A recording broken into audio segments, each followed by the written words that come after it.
We are 20 days away from Chiefs Ravens and the start of the 2024 NFL season. I cannot begin to tell you how excited I am. So many things to go over, so many interesting preseason stories. This has been a really good preseason. Lots of storylines, lots of excitement. I haven't been able to watch as many of the games as I wanted to, but I've been watching a lot of highlights. Right before I came on, I was watching some of the New England Philly game. So I was kind of excited about that. Keaton from Keaton Talk Sports, special shout out to Keaton, Patriots fan, very excited about the season.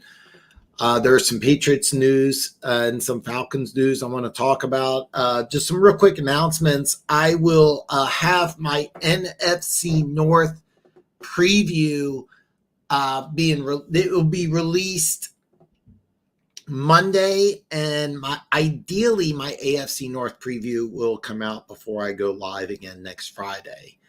Starting September 9th, I will be bringing you some afternoon delight where I'll be going live 4 Eastern, 1 Pacific, 3 hours, Monday through Friday. Anything goes, all questions answered. Just 3 straight hours of football talk, just like I'm doing today, except today I may not go full 3 hours. I'm just going to kind of talk a little bit about what's going on in preseason. I'm going to answer some questions. As long as the questions keep coming, I'll stay on the air. I do not care how long it'll be, but we'll have to find out. We'll find out with just the questions. I'm just making this a Q&A show. If you have a question, I have an answer. As long as I have the questions coming, I'm going to stay on the air. But there's a lot of preseason news I do want to go over, but I don't have plans for a super long show tonight. I will be live for Chiefs Ravens September 5th. And the reason why I'm going live after week 1 because I'm going to break down everything that happened. So that's kind of the logic behind afternoon delight is talk about what's happened during the week, the weekend. I'll be doing a lot of fantasy football this year. I'm going to be doing a lot of college football this year. So I'm really, really, really excited about it. I've never tried going live 5 days a week. So we'll see what happens. Perry starts off with the comments here. Dan, how are you doing tonight? Man, I am so excited. Chiefs Lions tomorrow. The perfect thing is nobody gets hurt. That's the big news. It's in the afternoon. I haven't signed up for an NFL Plus or the NFL Sunday Ticket, so I may not be able to watch the game live. I might have to come back and watch it later on. The NFL Network will rebroadcast it at a later time. It's kind of funny when I was watching Patriots, Eagles, they had it listed as Raiders, Vikings for some weird reason. But YouTube TV is a little glitchy, but I'll make sure everything's ready to go for September 5th when I do Chiefs Ravens. But I'm really excited about preseason football for both the Lions and the Chiefs. I want to see. I'm not expecting to see Hendon Hooker. I was kind of excited about that. But I have a large Lions following, so I'm excited to see what Detroit brings. With Kansas City, I know what they're going to do. Patrick Mahomes is going to play about a quarter. We'll see what happens. I think basically what they want to do is if the first drive is a touchdown, then that's probably it. If it's a second or third drive, it's probably a touchdown. That's going to be it. Right now, they're saying a little over a quarter from Holmes. Sua Matea, Penei Sewell's cousin, second-round pick out of BYU. He looks like he's going to lock up the left tackle spot. Hollywood Brown's going to be out for a while, so we may see extended Xavier Worthy who's been exceeding expectations. I wasn't sure how much he'd be able to contribute, but right now the early news out of Chiefs camp is that he's ahead of what Rashid Rice was last year. Rashid Rice had over 900 yards and came up really big in the playoffs. So we'll see what happens, man. But oh God, I am so happy. I'm so excited. This has not only been a great preseason, it looks like it's just going to be a start of a great regular season. I think the first 6 or 7 Thursday night games are going to be like must-see TV. A lot of good matchups early in the year. So I'm really excited about that. Really excited about that. Ideally, I'm going to have a video. As you know, I'm affiliating myself with a BetUS. If you click on the link below, you get a 125% bonus on your first 3 deposits. I'm going to have a video with my first couple bets. They had a bet, a $25 free bet, 39.5 yards, the first field goal in the Hall of Fame game. I took the under. I won the bet. It was a free bet, but I can actually cash out that $25 now. So right now I have $25, but I'm going to make a deposit and put some action down on BetUS. I'm going to have a video out showing, just the first couple bets. I'm hoping the line drops down to 2.5. Last time I looked, Kansas City was -3. I'd like to get 2.5 on that week 1 game against the Ravens. New England, 9-point dog at Cincinnati week 1. I'm going to keep an eye out on the injury report. It was 9.5, probably dropping down to 9. But if everything stays the same, 9.5, I like New England to cover that week 1. I haven't had a chance to watch the Caleb Williams. I call it the Caleb Williams, but Chicago Bears Hard Knocks yet. But I'm kind of wanting that to go well for Caleb Williams. Last I looked, passing yardage for Caleb Williams, 3,500. I think that's going to go up. There's a lot of hype regarding this kid. I've been adamant I'm going to take the under. There's a few other bets that I may make preseason wise as well. So I'm really excited about that. Really, really excited. I'm jacked up. Oh my God. This is my girl, Cheryl. Cheryl is with Hey Girl TV. Please check out her channel if you haven't already. She says, my man, Dan, thanks for the support today. I love you. Love your show. Let's get it. Me and Cheryl talked not too long ago. She just hit 1,000 subscribers. For those of you who don't know, when you do YouTube, in order to have your channel monetized, you need to hit 1,000 subscribers and 4,000 watched hours in a 12-month period. So it's a rolling 4,000 hours over a 12-month period. Difficult to do when you're first starting out, but she'll just hit the 1,000. I don't know where she's at on 4,000, but she I know hit 1,000, and she's been posting out videos. I just watched the last one that she posted. She released it earlier today, so very excited about that. Funk says, I have to listen back. I'm playing video games with my 10-year-old. Have a good show, Dan. Hey, Funk, I understand. Play video games with your son. I'm glad that you go back and you listen to it. So I really, really appreciate it. It's a Q&A show. I don't have too much planned out for this show, just answering questions. But I do have a link below. I'm having some issues with the hyperlink. I'm not really sure what the problem is. I've set up dozens of them. For whatever reason, the hyperlink to Dan Talks Football at Yahoo is not working, but it's in the description below.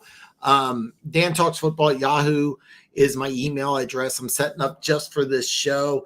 If you have any questions, help with your fantasy league. I'm going to be doing a lot of fantasy this year. So I've already had some people come up and ask me questions. I've been I probably won't get a video out. I've been wanting to do a sleeper picks video, but I probably won't have time because I'm a little behind on my divisional round videos. The NFC North one's coming out Monday morning. In a perfect world, before I come on next week, I'll have the AFC North video out. We'll have to wait and see if I can get that done in time. But as the season's rapidly approaching, as you can see here, hey, listen, Raven 76B more 20 days. Yeah, so I got to release 6 videos in 20 days. So I got to get to work. I get to get to work. Yeah, Perry, yeah, if Worthy's doing better, that's the news early on in training camp, is that Xavier Worthy is ahead of Rashid Rice. And that actually doesn't surprise me, because Rashid Rice in SMU system was a very simple system. Basically, he only ran 4 routes. He wasn't familiar with the route tree.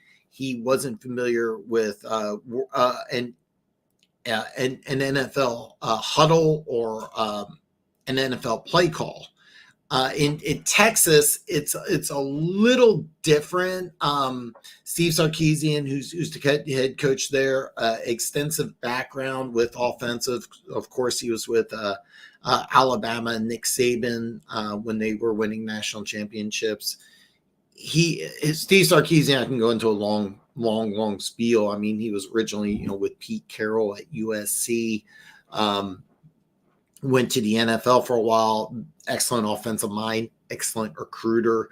But they run more of an NFL style offense. So Xavier Worthy is used to like an NFL play call, which it doesn't sound like. When I say an NFL play call, a lot of you are kind of probably thinking, well, it's comical because every year there's always a sports reporter that goes up to one of the rookie quarterbacks with Kansas City, or first-time quarterback rookie quarterback. And I say rookie because he'll always say the same thing. They'll say, yeah, the first time they get an Andy Reid play call, they think it's a practical joke because it's like 5 or 6 sentences, where in college football, you look over to the side, you look at your wristband, and it's go.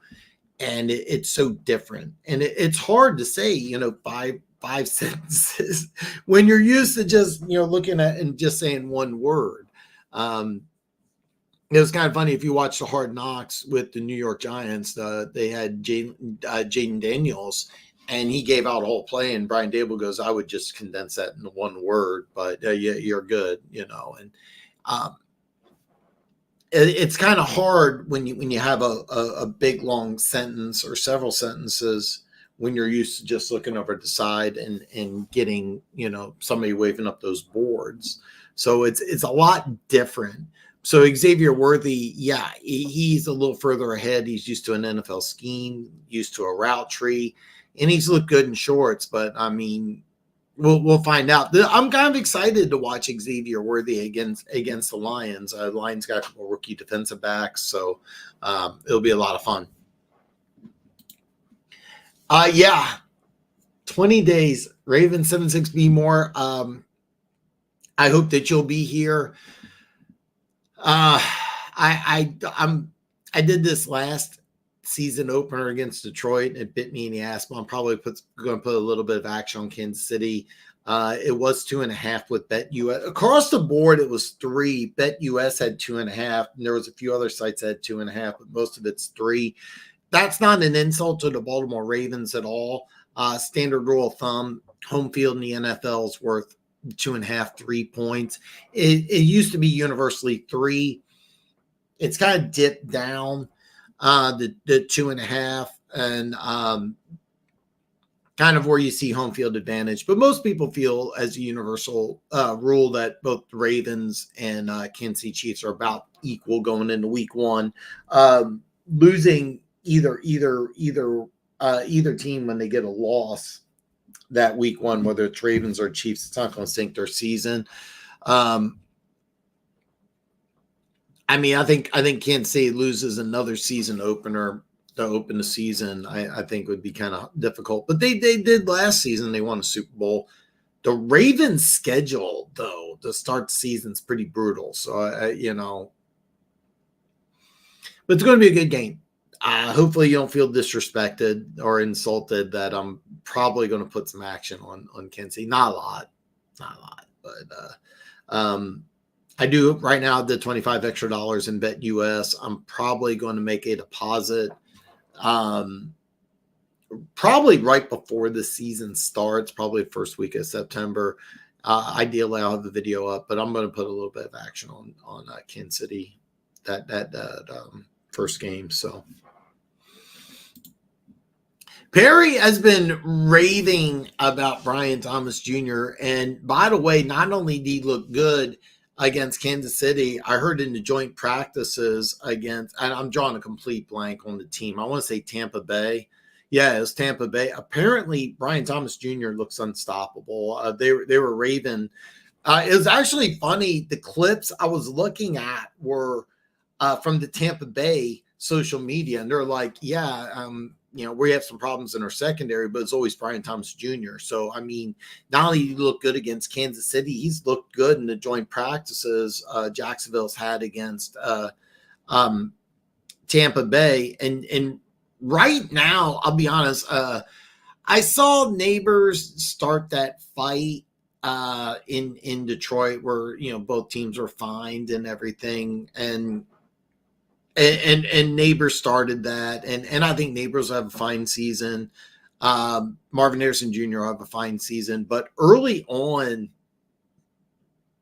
the guy that looks like he's the best rookie receiver right now looks like Brian Thomas Jr. So I mean, like everything coming into for those of you who don't know, Perry has been saying Brian Thomas Jr. is the best receiver in this draft, and myself in the chat's like, well, I'm not really sure.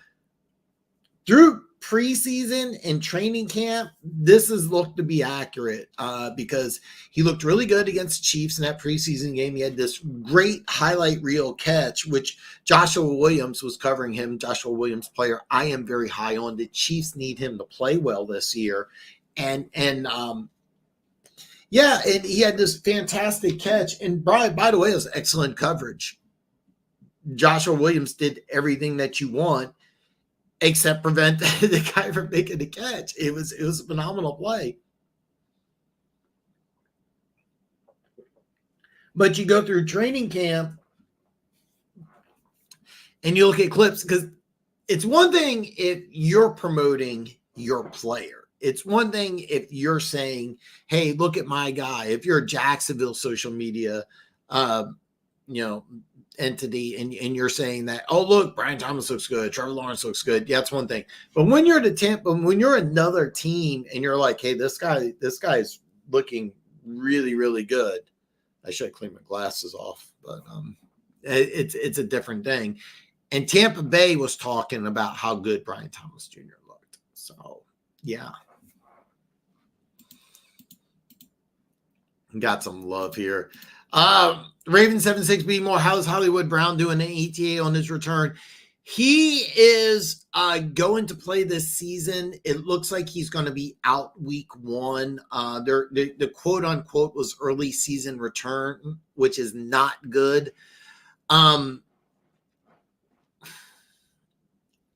Me personally, because I think Hollywood Brown in Kansas City just makes a lot of sense. So let's just say he comes back. I'm going to just draw up an arbitrary number. Let's say week 4. He doesn't put up great numbers. It could be a good thing for Kansas City to get him back long term. I was one of those guys that wanted Juju Smith-Schuster to stay in Kansas City long term. Of course, he left New England, took a 3-year deal. 1 year later, he's gone.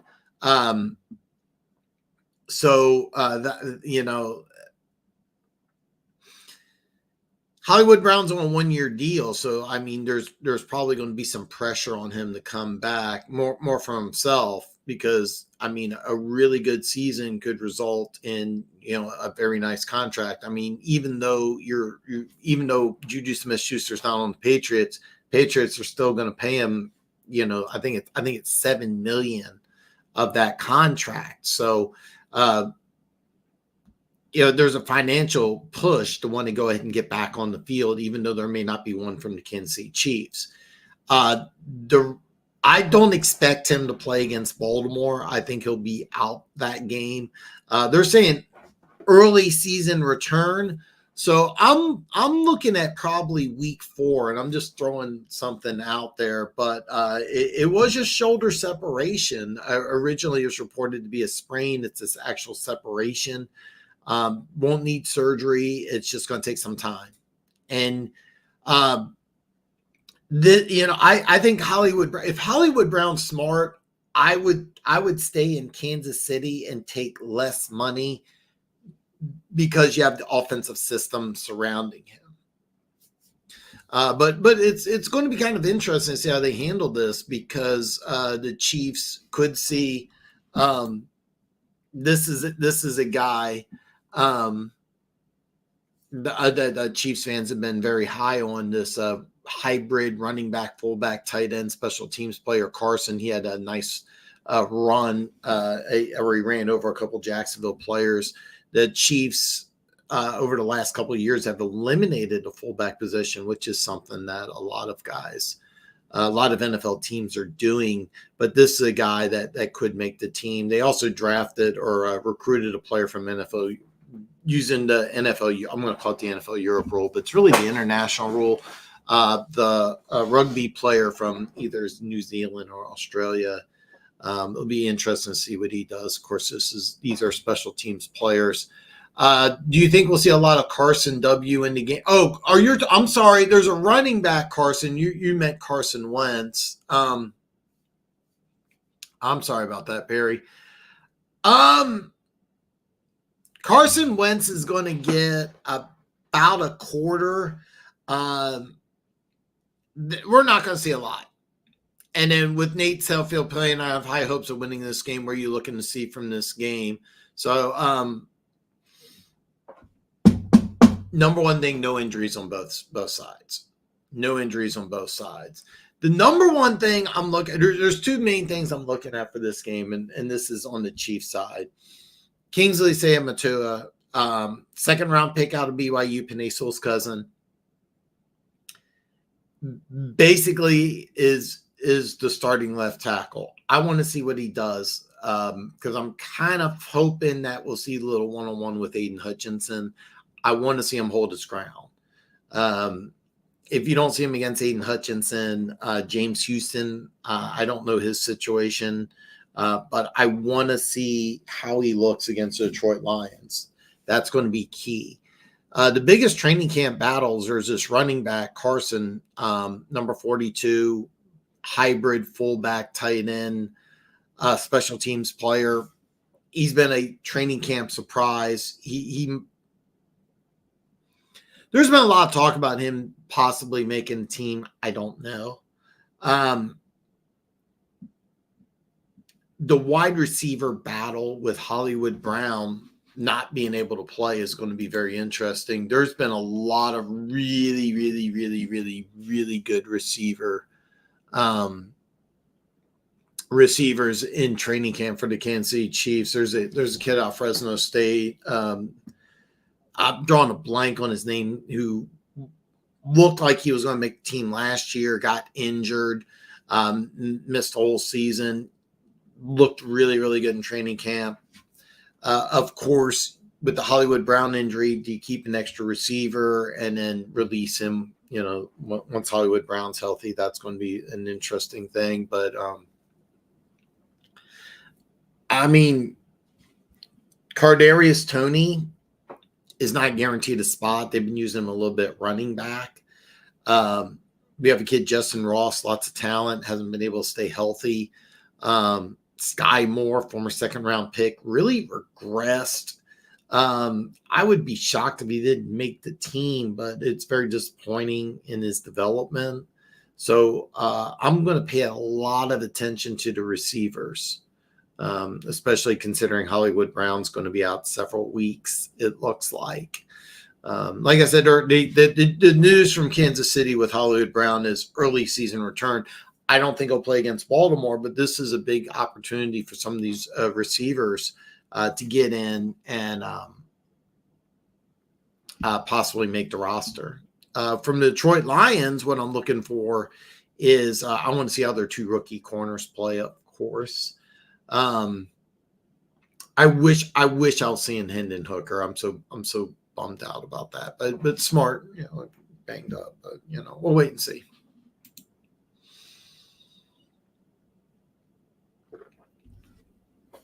Raven 76B more. I'm looking forward to it too, man. It's going to be. I'm glad you're going to be here, man. And please feel free if the Ravens win to talk a lot of trash. I am going to get to this. I'm going to read through some of the comments here. I got a little behind Perry. I'm starring this comment, and I'm going to come back to it because I'm going to talk about this in extensive detail. There was a lot of good wide receivers from this draft. I think we are too. I think we're going to see a lot of them. I think we're going to see a lot of really good players. I think Marvin Harrison Jr., Malik Neighbors will be superstars. Rome Odunze will be a superstar sooner or later, probably later because you have DJ Moore, you have Keenan Allen with Chicago, so he'll be number 3 guy, but eventually he'll be a star. He's a really, really, really good player. Rome Odunze was a guy I absolutely loved. He was my favorite receiver. I didn't have him as wide receiver number 1, but he was my favorite one coming out of the draft. Brian Thomas Jr. could be really good. Watch out for Adonde Mitchell. I'm hearing from the Colts training camp that he was lighting it up early. I don't know how he's done in preseason. I haven't watched Colts play, but I've been wanting to watch Anthony Richardson and Adonde Mitchell. That could be a really scary good combo. That could be a very scary good combo. So we'll find out. Jalen Polk had some nice highlights. I wanted to watch more of him play because I saw the highlights, and of course the highlights look really good. I want to see more of him because they're talking about him just day one starter in New England as a receiver, and I was like, really? He's going to start? I was a little surprised. Patriots backup quarterback Joe Milton looks good. I wish we had in Baltimore to back up Lamar. Yeah, Tyler Huntley is in Cleveland, which is interesting because last year's preseason superstar was DTR Dorian Thompson-Robinson, and he was the number 1 performer in all preseason, and he looked like he was going to be the backup quarterback in Cleveland. There was even some guys are like, oh, he should replace Deshaun Watson. It's like, stop. No. And then what do you do? Of course, he got hurt. Joe Flacco had that great run last year, but what did Cleveland do this offseason? They bring in Tyler Huntley, they bring in Jameis Winston, and DTR may not even make the team.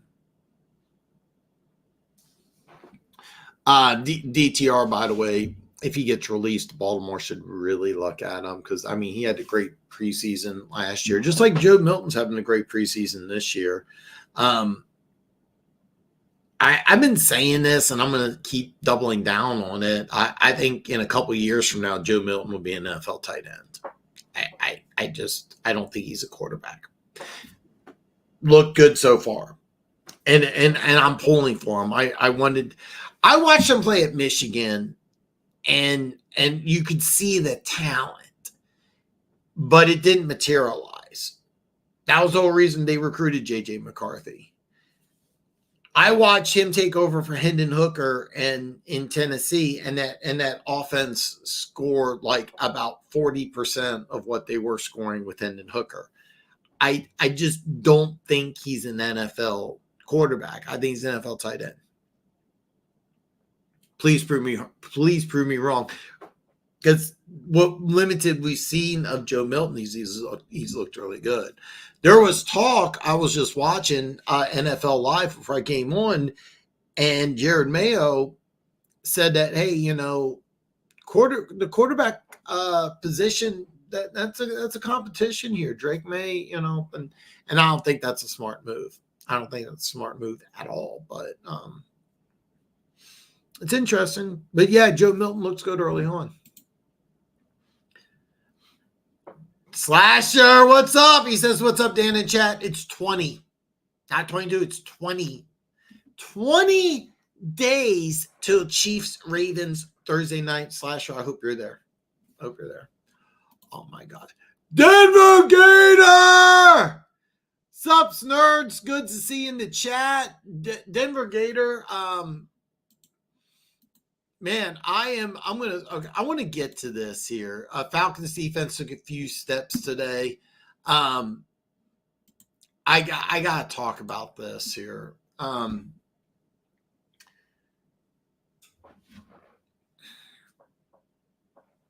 The Falcons were dead last in sacks, and over the last several years, the defense just been bad. And they've been needing a pass rusher. They tried to get one in the draft. Even so, they needed a pass rusher so bad that I was convinced that this was a no-brainer once they signed Kirk Cousins. Well, listen, you're going to get that elite pass rusher, and you're going to win the NFC South. It's a no-brainer. All you need is a pass rusher. Well, they didn't do that. Instead of getting a pass rusher, they took Michael Penix. The more I keep hearing people talk about the logic behind it, the more and more it makes sense. But the problem that we're having, though, is that I want to get back to I want to get on this statement here real quick here.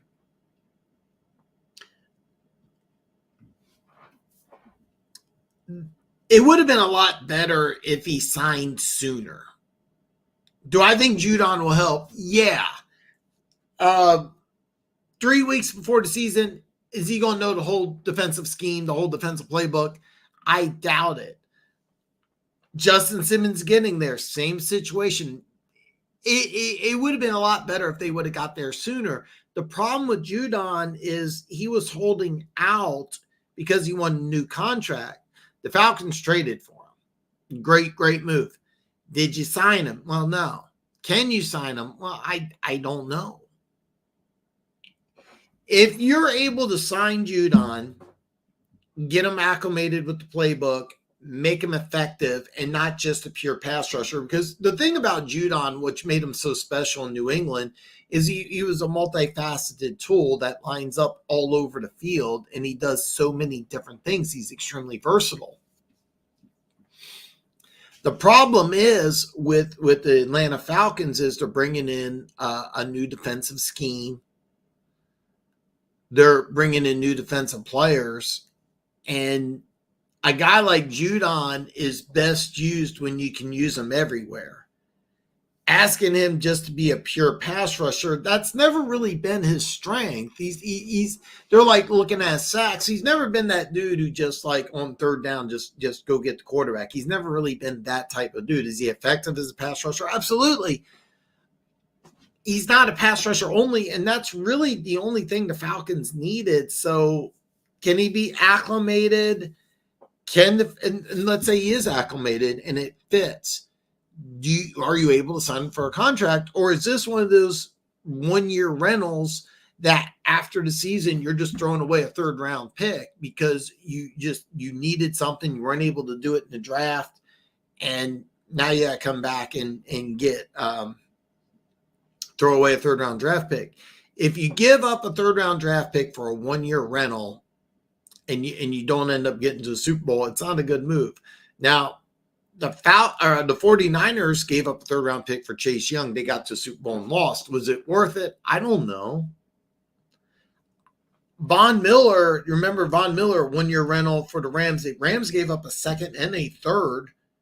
Denver hasn't used those picks wisely, but the Rams won a Super Bowl. Of course, they had that terrible season right after the Super Bowl. They had that great playoff game against the Rams. Was that worth it? I think so.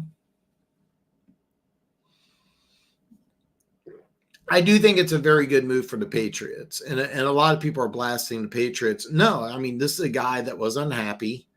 This is a guy that they wanted to give, the whole point of him holding out was he wanted more money.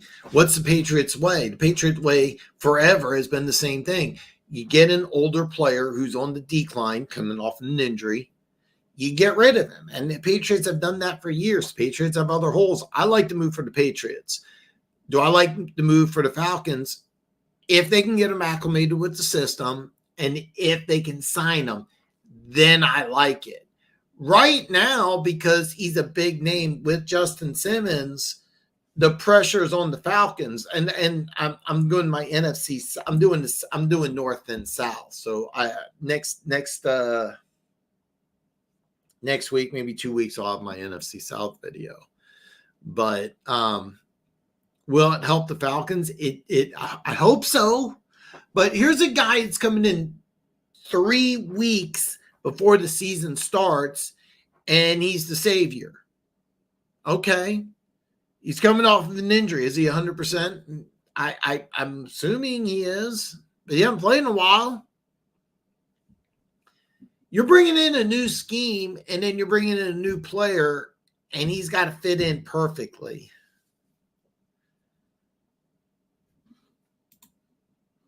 A lot of ifs. A lot of ifs. A lot of ifs. Yeah, you got Judon, Justin Simmons. It really changed.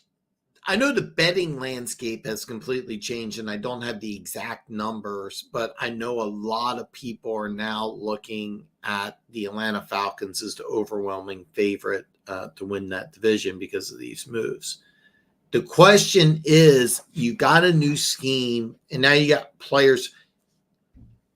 It would have been better if these guys were signed last month, and it would have been better for everybody. You have a lot of pressure on the Falcons, a lot of pressure on the defense, a lot of pressure on Cousins. We'll find out, man. We'll find out. But I'm the one thing I'll say is, I was saving this for my video, but I know the Packers signed Xavier McKinney for a 4-year, $68 million deal, and the Falcons get Justin Simmons on a 1-year, $7 million deal.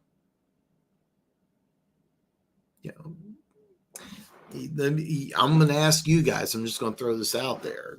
Start season. Who do you want, Justin Simmons or Xavier McKinney? I'm asking you guys. So, Justin Simmons did sign with the Falcons. I'm a big Justin Simmons fan, and I'm so glad he's out of Denver. So glad. Oh, look at this. The B in the Back Talk brothers. The great one. The talent. Gooch,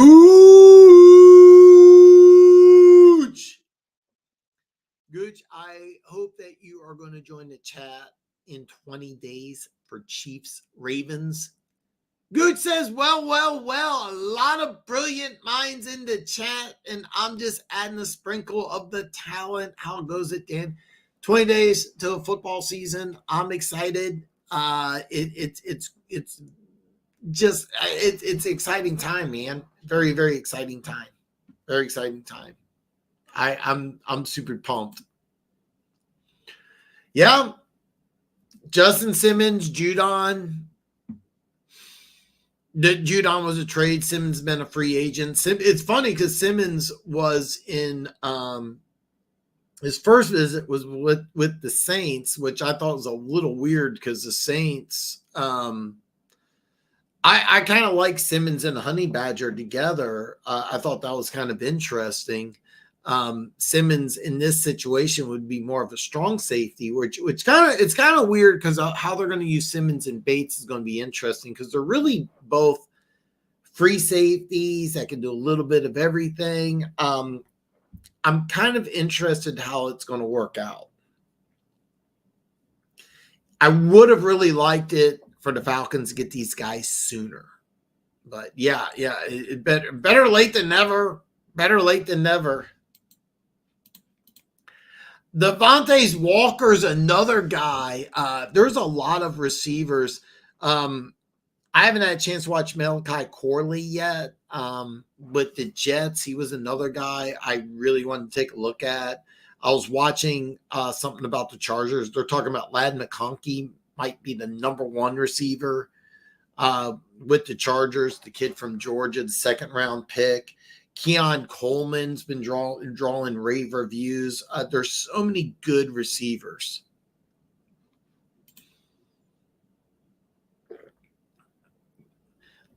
Gooch, what is your take from Casey? What is your takeaway from the Kansas City preseason so far? Putting Gooch on the blast here. I love it. CBS Sports had a list of players that might be cut. Lance was on the list. You talk about Trey Lance from the Cowboys. If that's who you're talking about, Trey Lance from the Cowboys, I don't think so. I was watching some clips. Apparently, he looked really, really good in training camp. He's looked good in preseason. I think he's the backup quarterback. And he's also the backup plan in case they can't get things going with Dak during, after the season. Of course, maybe during the middle of the season, they may try to sign Dak to a massive deal. But I think after the season, it'll get done. If it can't get done, Trey Lance will be option one, and then I expect the Cowboys to maybe draft a guy. And then the whole Shadir Sanders to Dallas just makes a lot of sense. But how do you get that to happen? So, because we're entering it. Deion Sanders was adamant that he's going to be very involved with where his son plays in the NFL. And can a guy who's a top 10 pick be drafted in the 20s simply because, hey, I'm not going to play here, I'm not going to play there? It's going to make the draft very interesting because this is going to be a defensive loaded draft as opposed to last year, which was more offensive. We didn't have a defensive player chosen until the Colts took Latu at 15. So that's not going to happen. We're not going to have 15 straight defensive players. But last year we had 14 straight offensive players. We're not going to see anything close to that in this year's draft. So it's going to be interesting. But no, Lance is, if you're talking about Trey Lance, I don't care what CBS Sports says. Trey Lance is safe. He's not getting cut. He's the backup, and he's at a good camp. He's at a good camp. This is a talented kid. If he doesn't get hurt, he's the 49ers quarterback, better or worse. But he got hurt. Brock Purdy came out of nowhere. It's a great story. Great story. And those 3 first-round picks the 49ers gave up for Lance so they can get that 4th rounder. Well, okay. Speaking of JJ, he's out for the season. Reporters he was looking really good in training camp. Yeah, he was looking really good. That's one of the things I wanted to talk about. I think this Minnesota's had it's funny. I was following some Saints social media, and the Saints were talking about them having this just god awful season, preseason, injuries, system. Alvin Kamara's holding out. Of course, there's a lot of negativity, and I was thinking to myself, well, damn, it's not as bad as the Vikings. Kyrie Jackson, I forget if it was ESPN or Our Lads, had him as a starter, as a rookie, day one starter, of course, killed in an automobile accident. The Vikings only had a few draft picks. One of them killed in a car crash. It was a car accident. I don't have all the details. Your number 1 pick in the draft, J.J. McCarthy, goes down. And he was looking really good in training camp. I'm going to say this with kind of a grain of salt. This might be a blessing in disguise for the Vikings because Sam Darnold coming out of USC was much better than McCarthy coming out of Michigan. I don't think people realize how good Sam Darnold looked coming out of USC. And Darnold was put in just some terrible situations in New York and Carolina. And then, He goes to San Francisco smartly, and even though he probably was the best quarterback on the team, there's no way he was going to get a chance to start. And that by the way, he had no chance of wrestling the job away from Brock Purdy. None. Even if he outplayed him. And there was a lot of reports that Sam Darnold looked really, really good. Darnold needs this is going to be basically his final chance to be an NFL starter if he blows it. If he blows it, he's going to be a career backup. Now, does it mean he won't start a game again? No, I mean, quarterbacks get injured all the time. I mean, we saw it last year. I mean, Cleveland used like 7 different quarterbacks. It was crazy. So, but this might be a blessing for McCarthy to learn an NFL offense. Let's say Darnold blows up. Let's have some fun. Let's just have some fun. Let's say 4,400 yards, 35 touchdowns, leads the Vikings to 10-7 wild card berth, and maybe they win, maybe they don't. So, and anyway, you got McCarthy coming off an injury. Now you got the question mark. But more than likely, what's going to happen is you don't have any pressure from McCarthy to play this year. Smart. He gets to learn an NFL offense, learn the NFL system. Hopefully, he's engaged in the locker room, talking to Sam Darnold, talking to the other players, getting acclimated. Hopefully he's on good terms. One of the best things Patrick Mahomes did is become best friends almost instantly with Travis Kelce. Hopefully Justin Jefferson and McCarthy are playing Madden together or whatever. But this could be a blessing long term. It also, by the way, there's no guarantee that a rookie quarterback is going to be good.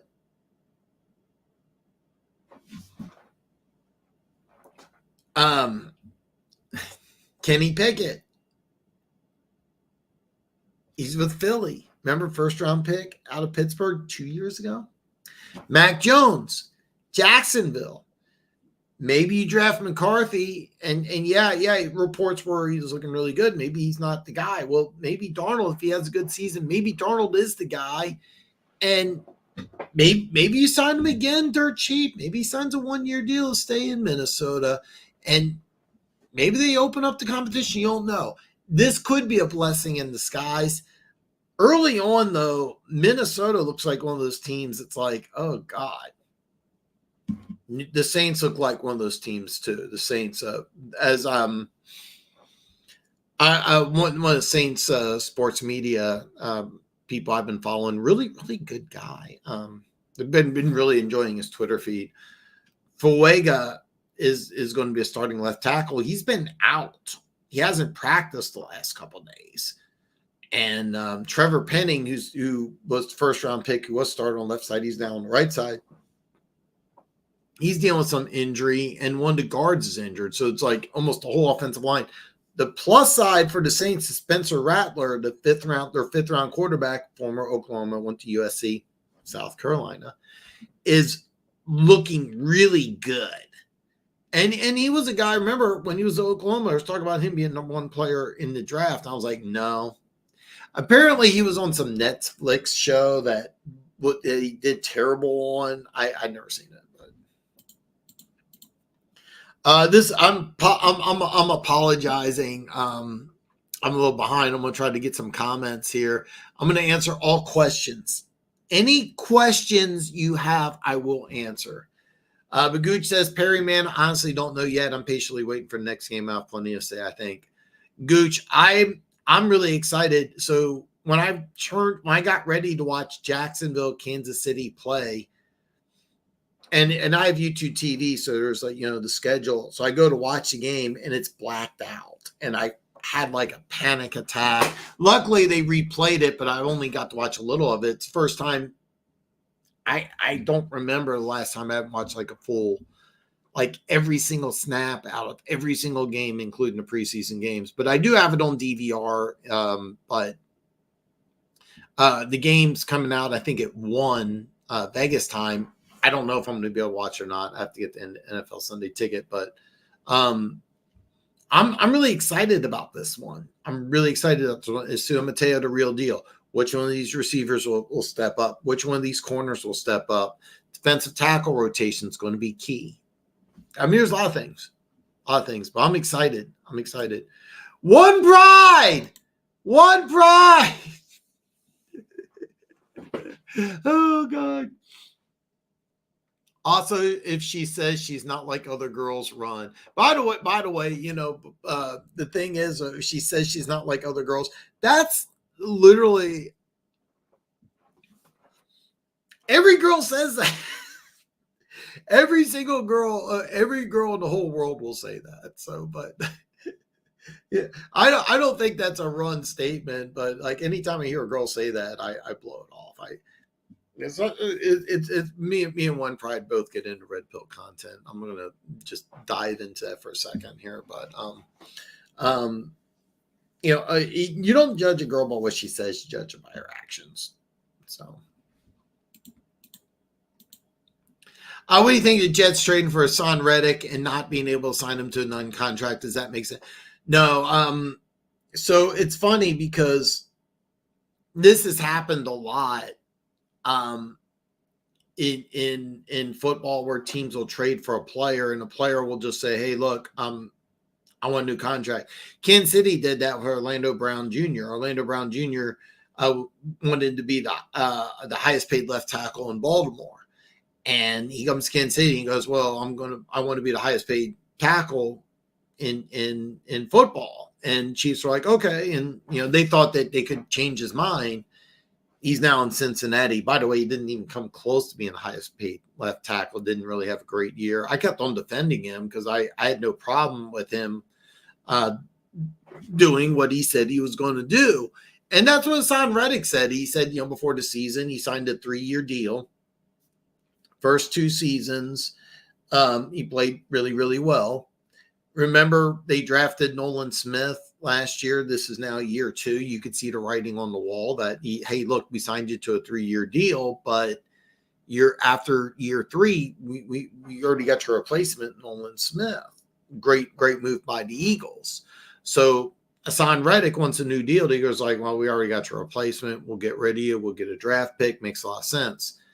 I was really confused about the Jets getting him because remember they got Will McDonald, first-round pick in last year's draft. 2 years ago, Jermaine Johnson went to a Pro Bowl last year. By the way, Jermaine Johnson's one of my I got a major man crush on that kid. I seriously think Jermaine Johnson could be. I'm going to say this. I think he could be like a Max Crosby type of defensive end. I think he could be that good. I think he could be a complete difference maker. So you have first round pick. So you bring in Hassan Reddick. And my first thought was when you bring in Hassan Reddick, is Will McDonald just not what you wanted? Because remember, they really wanted an offensive lineman, but New England said, we're not going to give up that draft pick. Remember this whole situation.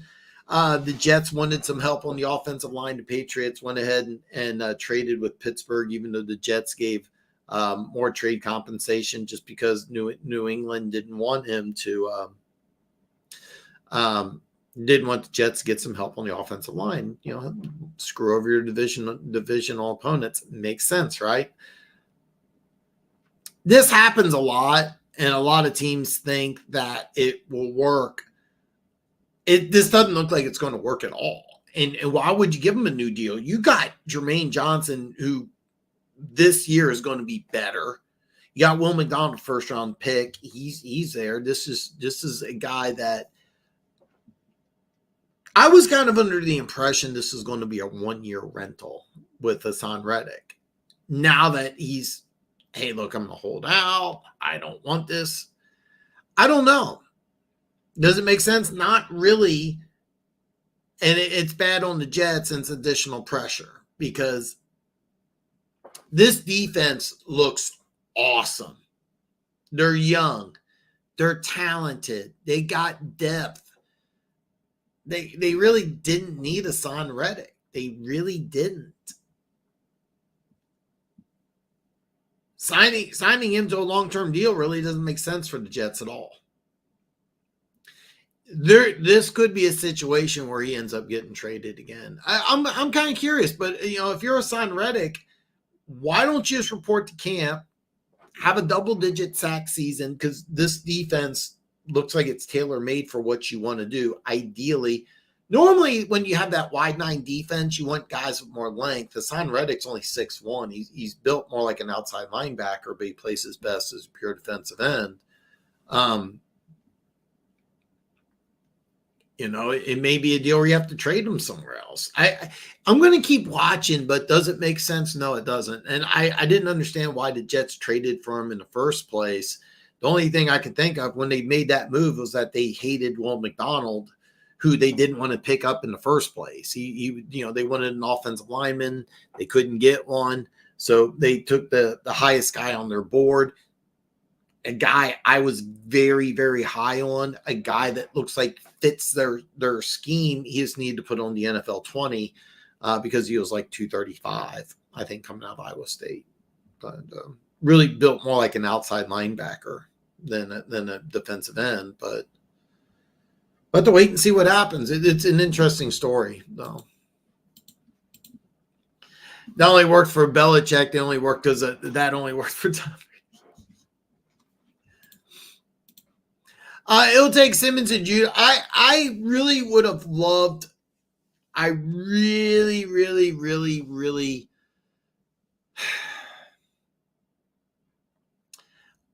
I would have loved for them to come in sooner. I mean, 3 weeks. These guys got to get on board. They're bringing in a brand new offensive and defensive scheme. So now you're bringing in a new defensive scheme. You bringing in 2 new players. So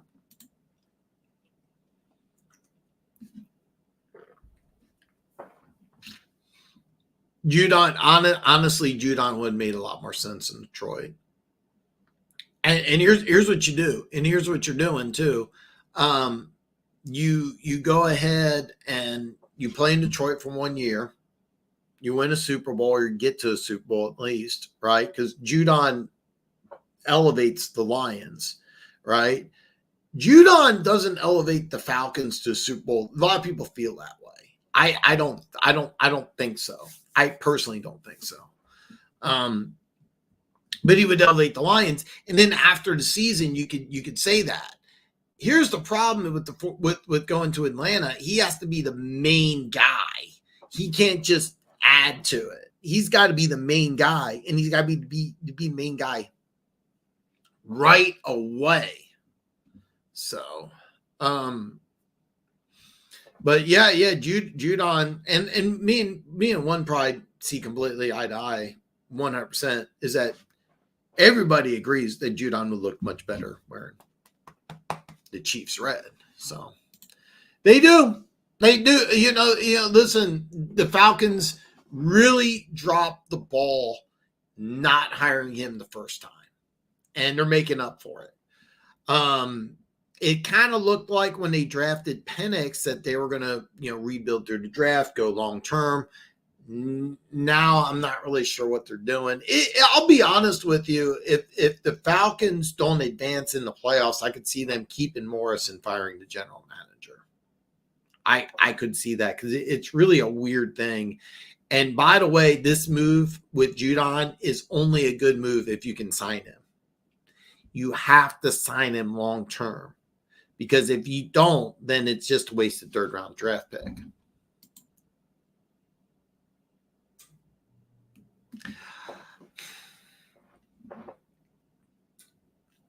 I really do think that he ends up with the Jets, but it's just not a good situation. I didn't understand why the Jets traded for him in the first place. I really thought that he was just going to play, and now he was holding out. The Jets are like, we're not going to trade you. I think he'll end up playing for the Jets, and it'll just be kind of a weird situation. I mean, I saw this a mile away as soon as you drafted Nolan Smith. that the Eagles didn't want him long term. There's incentives for his contract. So if he plays, I think it's 67.5% of the starting snaps, plus he gets 10 sacks, that's a second round pick instead of the third round pick. The Jets are fully aware they're going to make sure he doesn't get 67.5% of the snaps no matter what. So, I think he'll play on the Jets. I just think it's a bad situation all the way around. The only way it ends up being a good situation if Reddick just, before the season starts, comes in, fits like a hand in a glove, and plays awesome. But I don't think it's going to happen. The answer is the Jets for this year. Trade deadline, could he go somewhere else? Sure, maybe. Why not? It's funny because a team that I think he would do really well on, and I thought he would end up on potentially, would be Arizona. And that's where he started his career at. He was mismanaged the whole time he was in Arizona. So I understand him not wanting to go back there. But I could see him, going back there with Jonathan Gannon, and Gannon using him correctly. Because that's a team that needs pass rush help. But I'm not sure.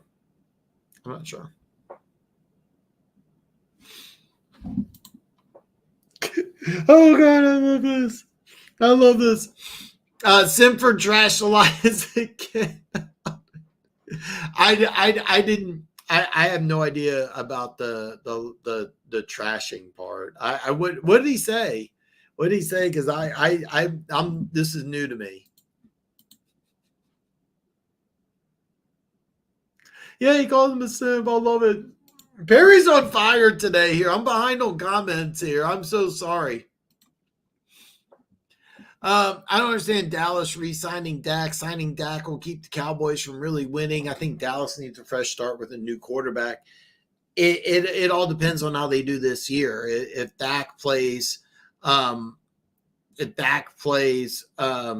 lights out and gets a new contract, everything's going to be great.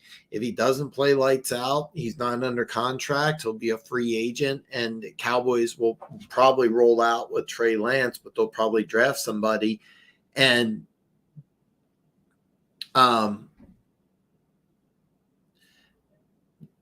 you have the draft where Shadir Sanders might make a lot of sense there. So dude, all right. Hey, listen, by the way, this is just, it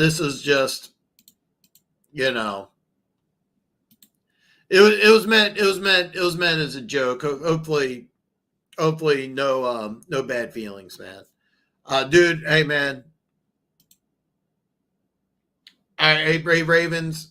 Man, I'm sorry about that. It was meant how it was meant as a joke, tongue in cheek. So I'm sorry about that.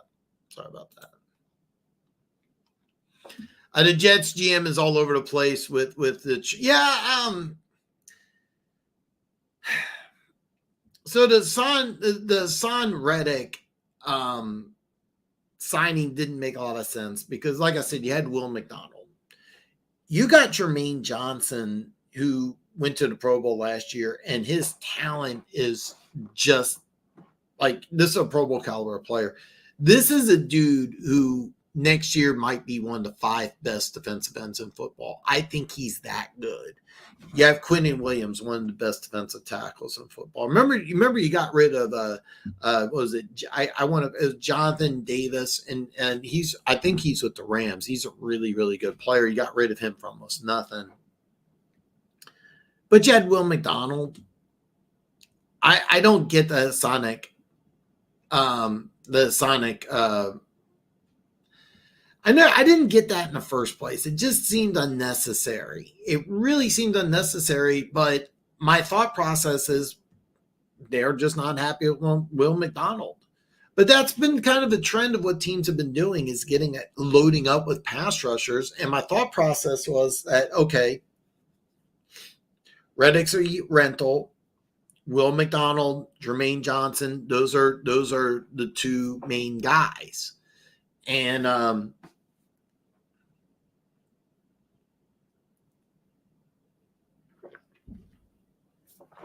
The last I heard was that he's not going to trade him. And I don't think he is. It's just that if you knew he wasn't going to sign long term, you shouldn't have done it. But teams do this all the time. I know my Chiefs did it. Judon, requested a trade. He wants a new deal. Just because he's in Atlanta doesn't mean that he's getting a new deal. People are making it sound like Atlanta has a savior. And I'll be honest, I'm more happy about the Simmons contract than I am about the Judon. There's no guarantee that Judon's going to stay there. Is this just a throwaway third-round draft pick for a guy that, hey, look, maybe, you know what? I need to get a lot of sacks, but I'm not going to stop the run.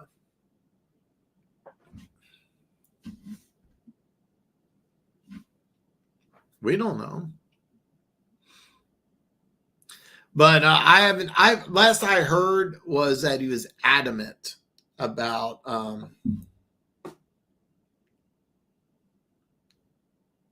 don't know why I'm chewing I got a lot of hangnails today. Oh man. I guess I'm just getting really excited and nervous about football season. But last I heard was that Hassan Reddick they had no interest in trading him, but if they open that up, then that's going to be interesting.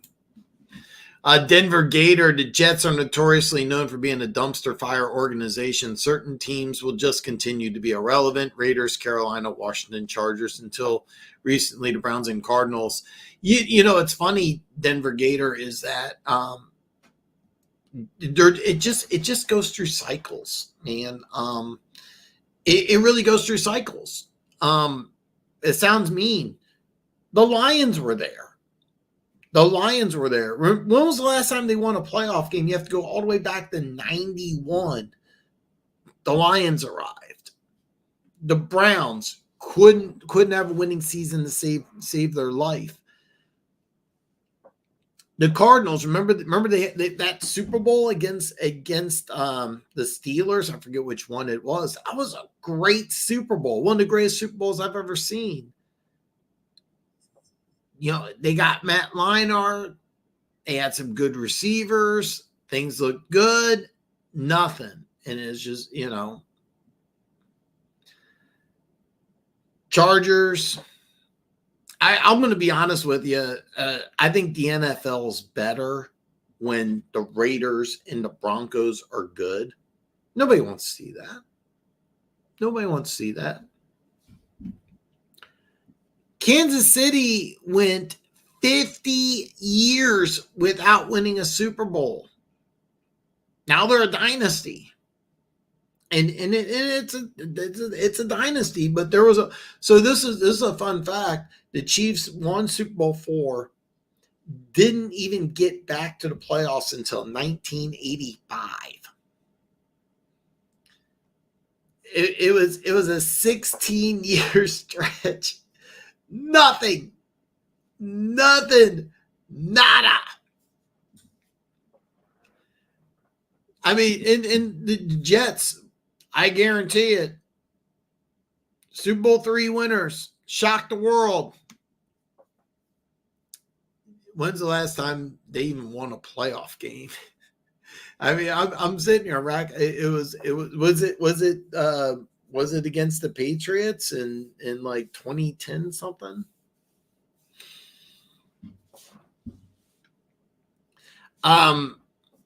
Carolina, Washington, I think those teams are in the right direction. I do think Chargers are in the right direction. Wilkins signing with the Raiders just sucks. God, it just sucks. I know it's Wilkins, his last name. I'm drawing a blank on his first name. Him and Max Crosby. I'm hearing all this talk about Bowers making big strides in the Raiders. I'm going to tell you right now, the Raiders offense is just going to be terrible this year. It's going to be a bottom 5 offense. It really is. I don't care how good Bowers looks in shorts. Justin Herbert's in a boot. just got out like today. I mean, yeah. But it goes in cycles, man. It goes in cycles. Remember the Bengals were called the Bungles for like 20 years. They were terrible. There was a stretch when the New England Patriots were just god awful.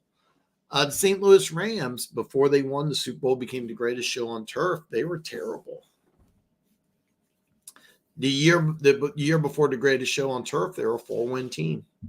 Remember Lawrence Phillips and what a disaster that was? He was like the 4th overall pick in the draft by the Rams, and they're trying to wipe the Lawrence Phillips stink off their organization. They were going to fire Dick Vermeil, and they gave him one last chance, and then, starting quarterback gets hurt. They bring in Kurt Warner, and the rest is history. But the St. Louis Rams are one of those organizations. And then they have one of the weirdest Super Bowl runs of all time. The greatest show on turf, I will probably say, is the weirdest Super Bowl. I watched the movie. It was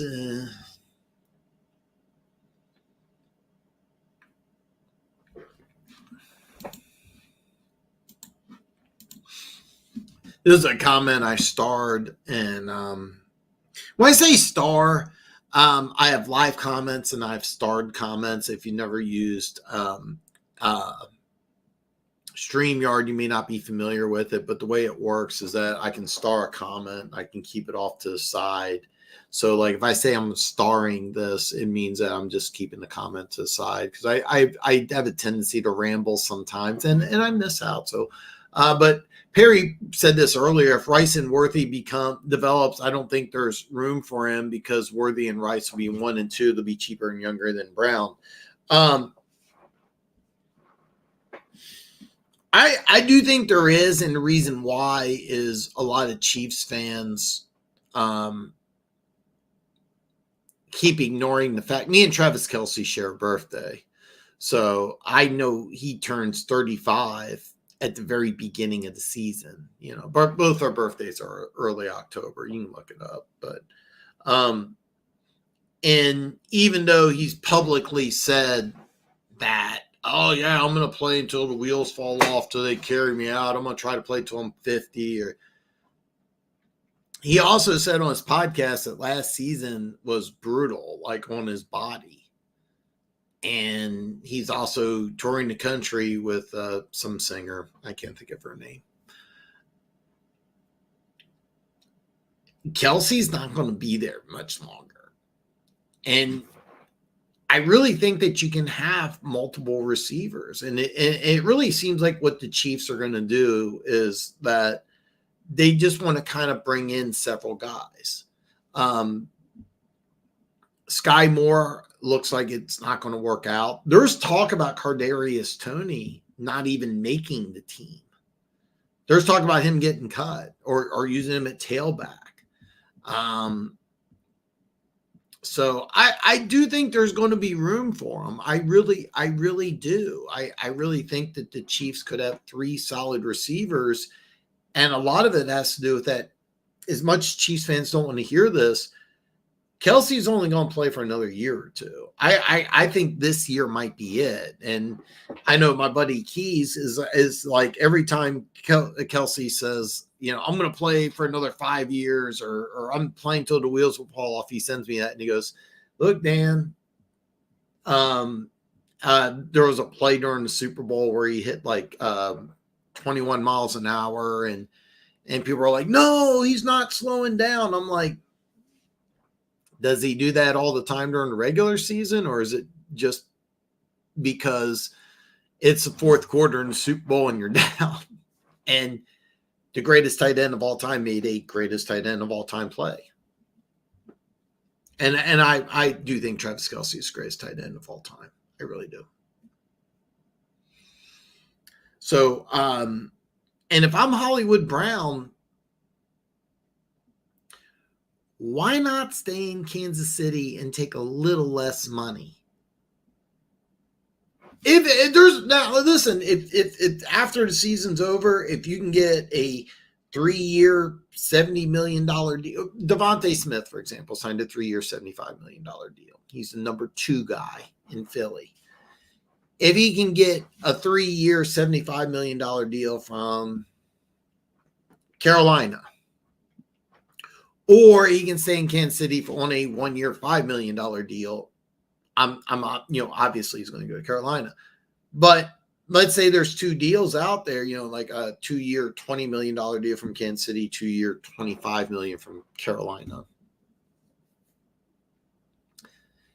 Stay in Kansas City, win some rings, play with Mahomes. And I bring up a 2-year deal because he's only 27. So you're under 30, you can still sign that long-term deal. Maybe you miss significant time this year, come back to Kansas City on another 1-year deal.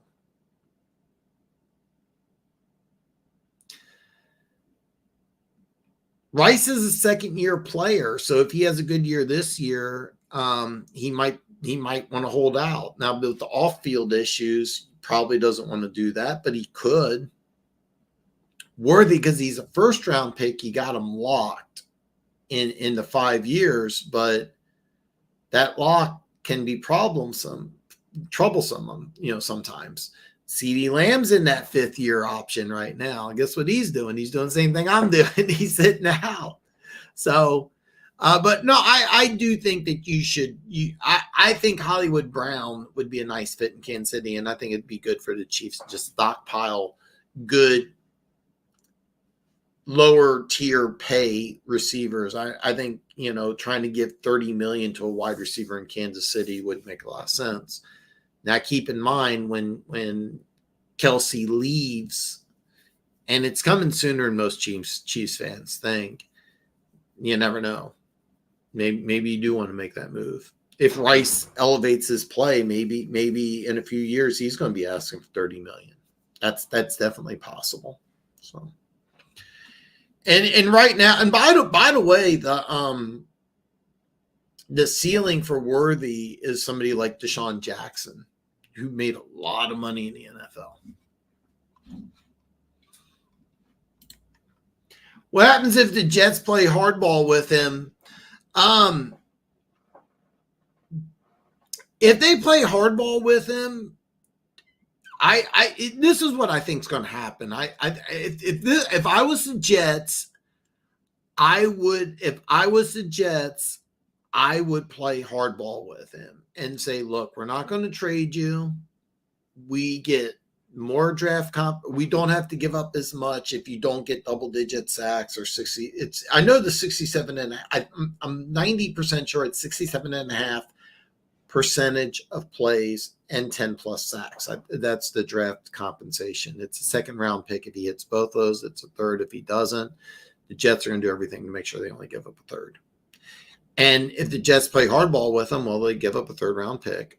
It's a rental. And Hassan Reddick could, in theory, just not play this year. But what's going to be the market for him next year? He'll be over 30. I mean, he looked really good in Philly's system, but well, if Nolan Smith comes out and does the same thing, and I think he will. So if the Jets play hardball with him, which I think they should,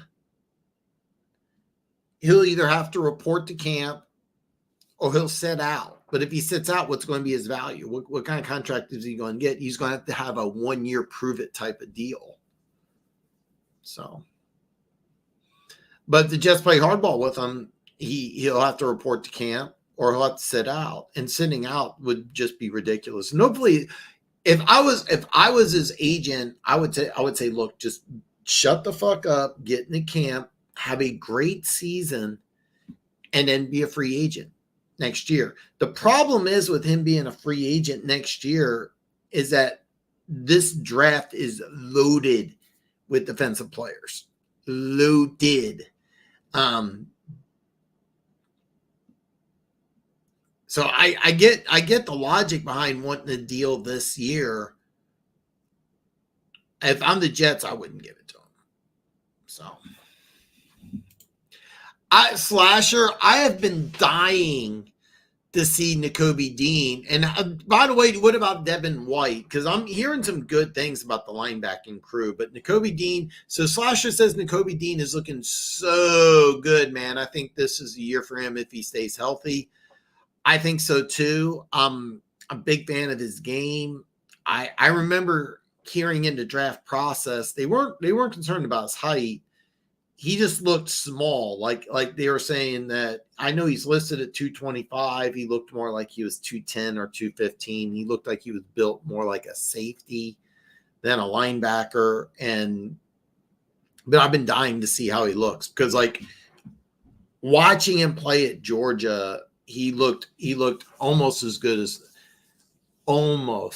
the guy he replaced, was Roquan Smith. So Roquan Smith was, I watched him play at Georgia. Roquan Smith looked just freaking awesome. And he replaced somebody who I really liked. They've been doing this for a while. And Roquan Smith,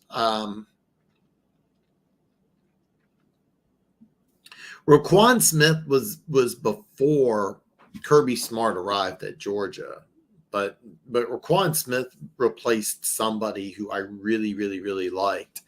So what happened was Roquan Smith, left. He was drafted, of course, by the Bears. The Bears didn't want him for whatever reason.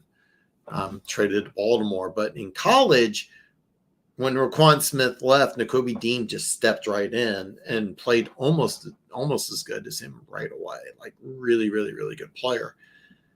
Wasn't the NFL prospect that Roquan Smith was, but could be that type of player. Really, really, really good football player in college. Got injured, didn't play almost the whole year. You're bringing in Vic Fangio. By the way, Slasher, I heard this on social media. One of the defensive backs said that in order to talk to Vic Fangio, you have to go through one of the assistant coaches. You can't even get a hold of him directly. And I hope that's not true, because that's a bad sign. In professional football, it's a little different than, some of the coaches are more like CEO types. Long time ago, I worked at, I'll never forget this. I worked at Champs. It's like Foot Locker for those of you who don't know. And we had this, I forget what it was, but they had a bunch of people come in after hours, and they had like the big area manager, and then like the girl, she was the manager at one of the stores, but she was like the acting or whatever. And anyway, I came up, because I talked to her on the phone a couple of times. So I came up and I talked to her, and a guy jumped in front of me. He goes, "Do you know who that is?" And I'm like, "Are you really big timing me? Like, I'm not good enough to talk to you. You're a Foot Locker manager. You're not special." Sorry, I had to get that rant out of the way. But yeah, I had somebody actually do that as a Foot Locker. I told her, I said, "You really think you're too good to," and I toned it down, but I remember being mad. But yeah, if you're Vic Fangio and you don't feel like you're good enough even to talk to your players, that's going to be a problem. Can you confirm that this is true? White looks pretty good. He's been iffy at points, but overall he looks like, I really want to see that. I really want to see that week one performance. The owner of the Chargers is the reason why the Chargers are the way they are. He's a cheap owner, and they only care about, that's true. The Chargers have been one of the worst managed, worst owned teams. And this goes all the way back to the 80s in the Air Coryell days.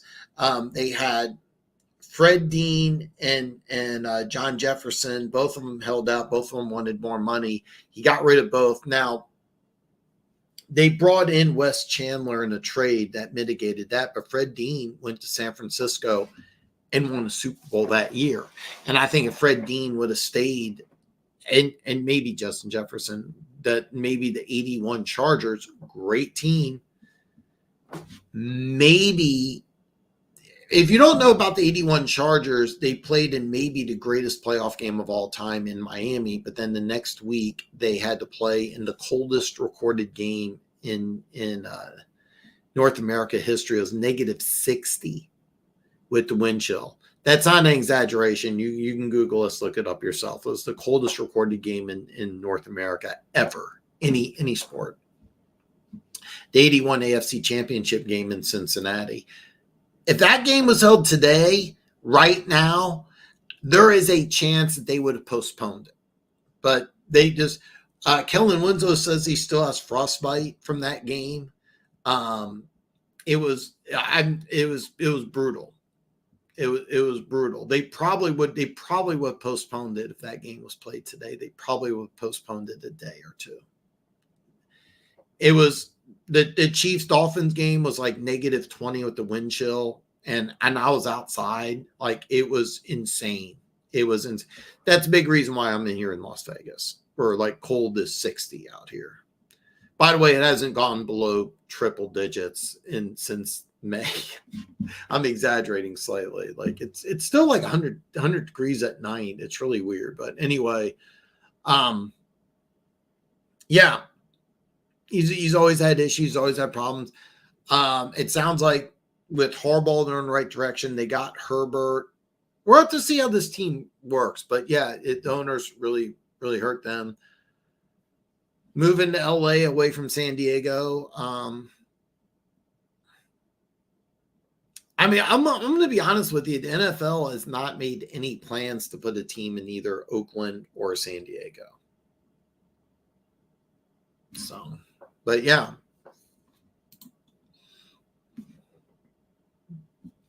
Yeah. Dick Vermeil brought in Mike Martz, and he had a lot of talent, but I mean, going with Kurt Warner over a veteran was a risky move, and it worked. And it worked. Mike Martz came in, and the reason why Martz had to come in is largely in part of the Lawrence Phillips situation not working. They were going to build this team all completely around Lawrence Phillips. And for those of you that don't remember, Lawrence Phillips was in jail. I think he committed suicide in jail, but I mean, he was in jail for life, and it's a shame because I don't think he ever would have been a great NFL running back, but Dick Vermeil believed in him. He was a great college running back.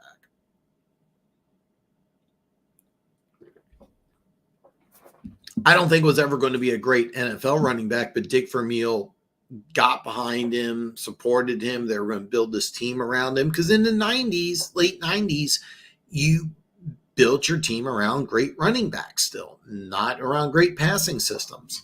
Well, he ended up going to jail. They had to build a different offense. They brought in Mike Martz. They changed some things around. They already had Isaac Bruce, who was quietly becoming one of the better receivers in the league. They had Oz Hakeem, great kick punt returner, but then in the first round they drafted Torrey Holt. And then they're like, wait a minute, we got this Torrey Holt kid can play. Isaac Bruce is really good. This Aziz Hakeem.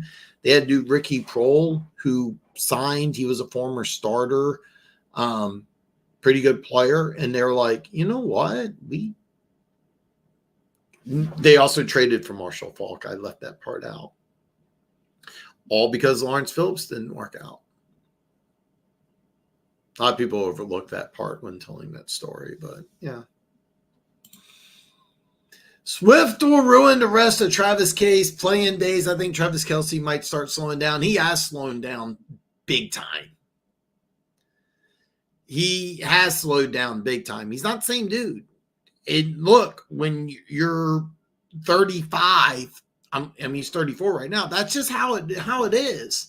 And keep in mind, have you noticed the amount of postseason games Travis Kelce's played over the years? He's played an additional season just of postseason games since he's been with Kansas City. You know, they remember he went to an AFC Championship game against New England, a Super Bowl game. A lot of people don't realize this. The Chiefs played an additional 4 games last year after a 10-7 season. They played an additional 4 games. They played 21 games total. That takes a toll on you. Do I think it's Taylor Swift's fault? No, lots of players do weird things and travel, but I mean, is he, doing things that other players aren't? Yeah, I mean, I mean, how many people, you know, how many people travel to Paris and do shows with, you know, and you know, I mean, how much of that toll is that taken on them? I have no idea. But is it something that not anybody can really relate to? No, I mean, it's a weird thing. Do I blame Taylor Swift? No, I blame Father Time. You know, but Chiefs fans think that Travis Kelce is going to play for another 5-6 years. No, I think this year's probably it. And even though Travis Kelce may want to play for another 3 to 4 years, I don't think he'll be able to. And I don't blame Taylor Swift. I just blame Father Time. I mean, he's going to be 35. He's played a lot of football, a lot of postseason football. So this kid's looked really good. It's I'm going to say I forget the first name, something Wiley. He's looking really good. They're giving him number 12, which I thought was kind of cool. His former high school quarterback learning to play tight end. By the way, Travis Kelce came to college as a high school quarterback. But yeah, he's doing really well. So he's going to make the team, and then there's a nice battle for tight end number 3. Irv Smith Jr., former second-round pick, been bouncing around the leagues, had a really good training camp as well.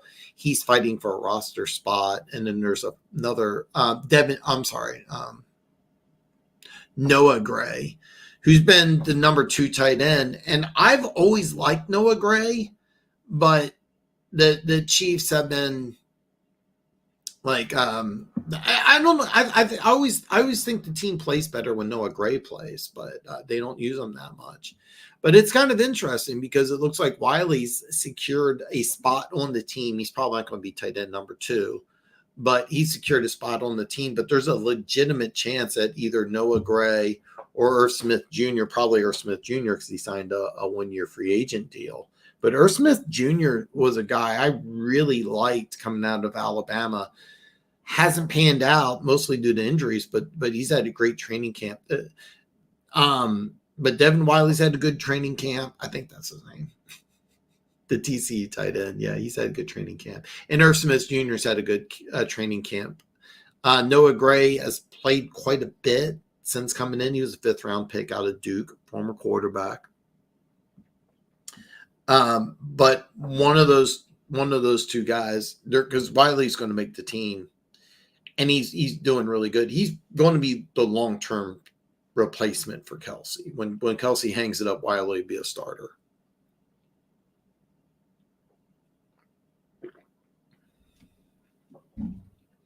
But we'll find out. Well, it looks okay. I already said that. I couldn't believe I fell far down the draft. He fell. Lions. A lot of Lions fans are mad. Holmes didn't draft him. Well, it was. If you're talking about the TCU tight end, the problem with him is that he's a raw dude. I mean, you know, all the metrics are there for him to probably be drafted a little higher. I've seen a lot of mock drafts where he's 2nd, 3rd round pick, but the reason why he fell to the 4th is because he's just not ready right now. He's just not ready right now, but he's going to be. Didn't Smith want too much money, and the Bears fell? It was really weird because well, first of all, so the Bears had I can't think of a player's name. They signed him in free agency, and him and Roquan Smith became best friends. And he said a Bears record is like 17 or 19 sacks. I'm just drawing a complete blank on him. And after that record-setting performance, he's like, well, I want some more money. And Bears like, no, and they got rid of him. I want to say to Philly for like a 4th round pick, and he got hurt in Philly. I can't try to think of the guy's name. He was public being upset with that, and then he said that because he was a 2nd round pick, he wasn't a 1st round pick, so he played on a rookie deal, a rookie 2nd round pick, but he was a Pro Bowl caliber player, and he was like, well, hey, I want the big money. According to Raquan Smith, the Bears just shut him down. They're like, nope. And then they gave a 4-year, $80 million deal to the former Bills linebacker, which looks like a bad move for the Bills that they didn't hold on to him. I love this kid too. I can't believe I'm forgetting his name. Massive Tremaine Edmonds. And I thought because Edmonds is a big dude and they're going to do more of a 3-4 defense, Raquan Smith's a smaller dude, but I every time I watch the Bears, I watch Raquan Smith and he was just phenomenal. I watch that game against Kansas City. I think he had like 17 tackles. But it was just kind of weird how the Bears handled the whole situation with him. According to Raquan Smith, like the Bears were just adamant, like they want nothing to do with him. Because he was a second round pick, he didn't have that 5th-year option. But if you go back, I think his rookie year he missed his first 2 games, and I forget why. I don't know if it was suspension or injury or what. But after that, he was like the best player on that defense. They brought in a free agent who became his best friend, set a record, 17.5 or 19.5 sacks. Bears got rid of him for a 4th-round pick. We're like, what the hell's going on? I don't think it was a Roquan Smith thing. And I've been watching a lot of things the Bears have been doing. I've been adamant. I think they should have kept Fields, traded the number 1 pick for a king's ransom, built the team around Justin Fields. Let's see how that works. If Caleb Williams is, the second coming of Pat Mahomes, hey, great. But I wouldn't be at all surprised if Ryan Poles is gone. Unless Caleb Williams shows some stuff. We'll see. Vic was in the skybox. I don't have a problem with him being in the skybox. I don't have a problem with that at all. A lot of defense coordinators do that. If it's true that his own players can't come up to him and ask him questions, they have to go through somebody. That to me is a problem. Because that's always to me it seems like your players should be able to talk to you. I know that a lot of head coaches and coordinators act more like CEOs and presidents, but I don't remember a time where a player felt like he couldn't come up directly to Andy Reid or Bill Belichick. And for a defensive coordinator, for a player to say publicly, I can't even talk to Fangio, I have to go through somebody. That seems a little strange, but him being in the press box, I don't care about that. Lots of defensive coordinators do that. Steve Spagnuolo from the Chiefs, that's what he does. Matter of fact, most coordinators, it's kind of cool because a lot of coordinators actually not only have a skybox, they have it set up in a specific way where like they have a guy, then they have their like guy, and then they have like an assistant. Assistant helps them with different things. A lot of times coordinators, the offensive and defensive coordinator will be in the box together. Lately they've been showing the cameras inside the box and having like a little like a little film crew inside the boxes. So I don't have a problem with that. I do have a problem if you're one of his defensive guys and you can't get a hold of him. That would be a big problem. That would be a problem. And at least I think it is, but I don't have a problem with that. Fangio may be a grumpy old man, but he loves talking to his defensive players. When he was the head coach in Denver, he didn't like to talk to offensive players, but he's just hard to approach. He's definitely a DC. Yeah, but this is Denver Gator doesn't do social media anymore, but he does subscribe to my OnlyFans, which I really like. But I don't remember a time. I just have a hard time thinking that if you want to talk to your defensive coordinator, you have to go through your position coach or another coach. It just seems weird.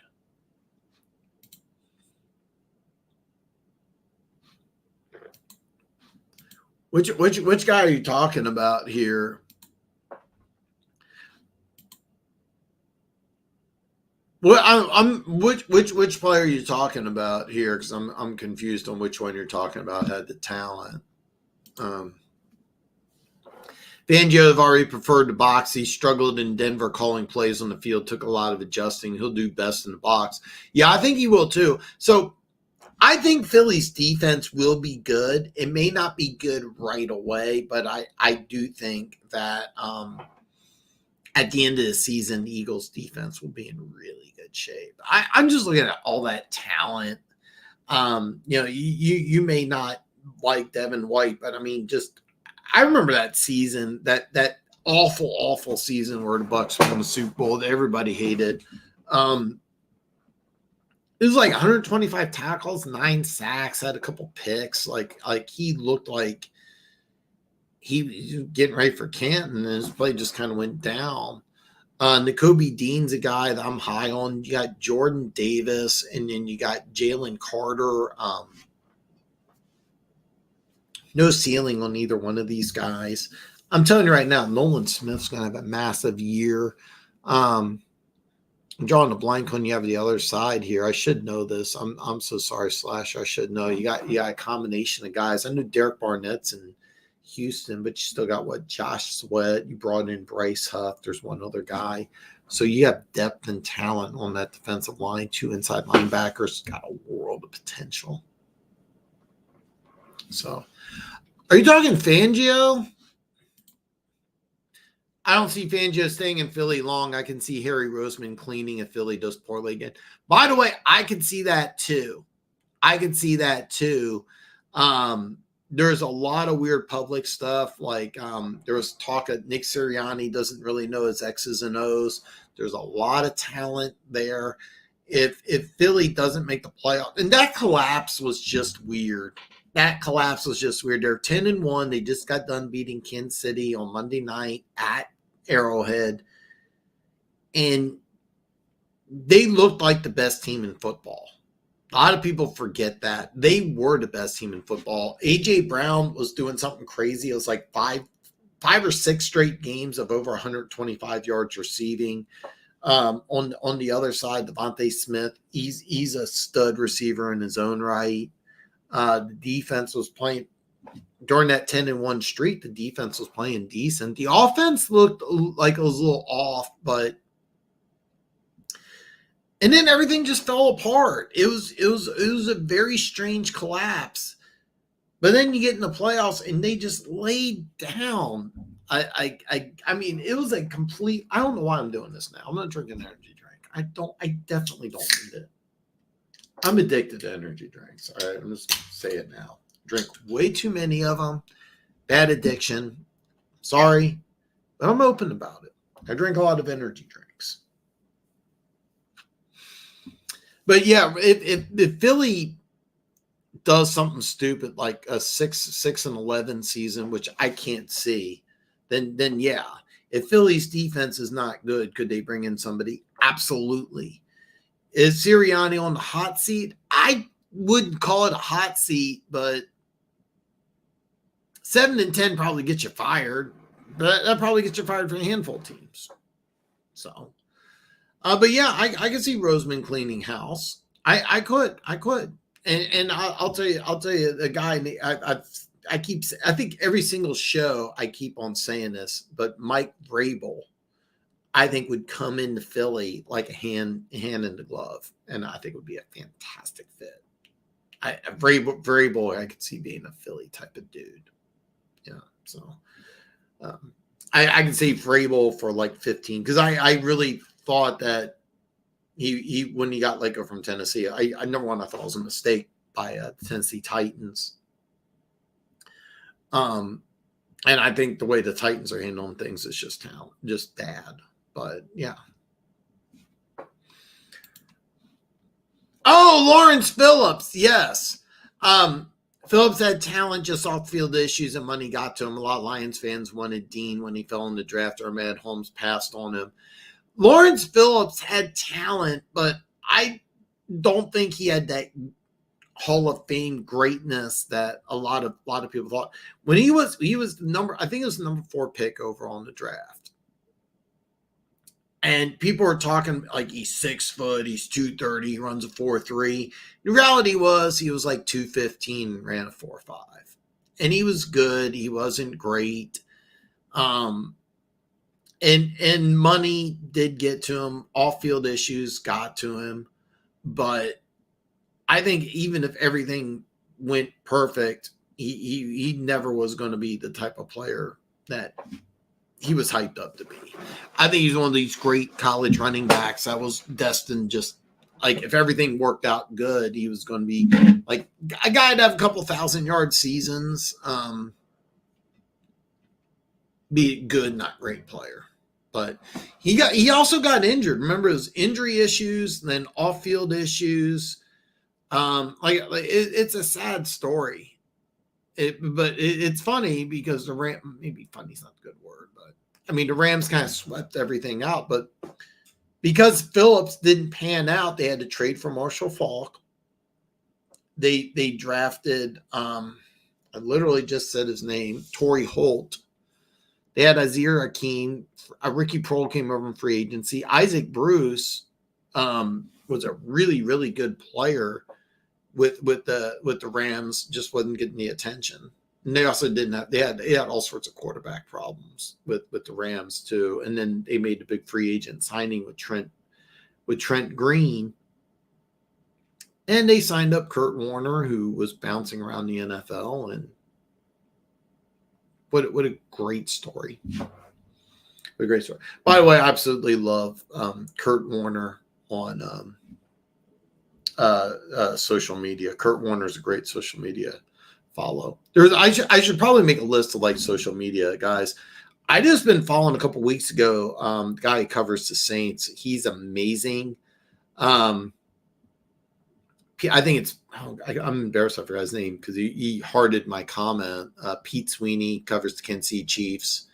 He had this nice long thread about everything that's going on in Chiefs training camp, and I would constantly follow up and make comments in there. So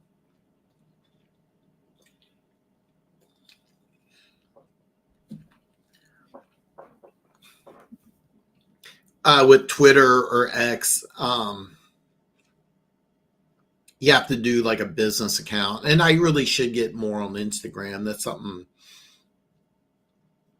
Keaton from Keaton Talk Sports has been doing. He's been blowing up on Instagram. By the way, Keaton Talk Sports is a great Instagram follow.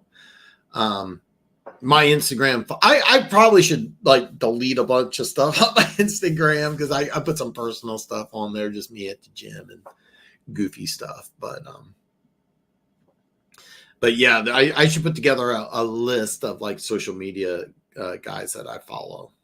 But we'll do. Denver Gator says, all right, peeps, I'm out. Dan, call me sometime. Still want to talk some college football. I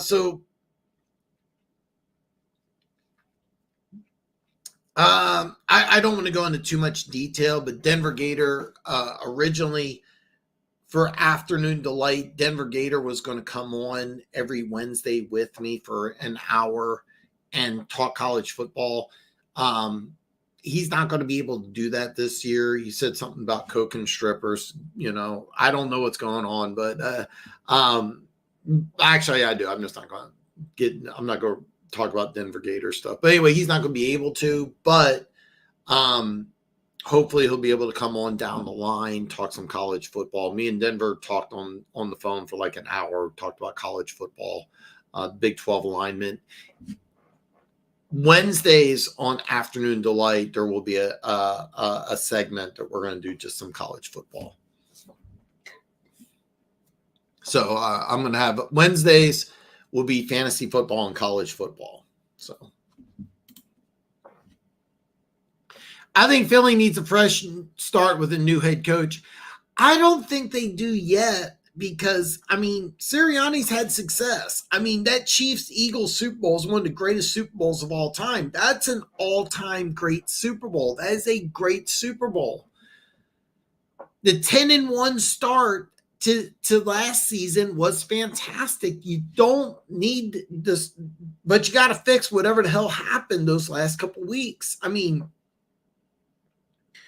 you had 1 year, 11 weeks, what, 2/3 a year. You had 1 2/3 years where you're the best team in the NFC.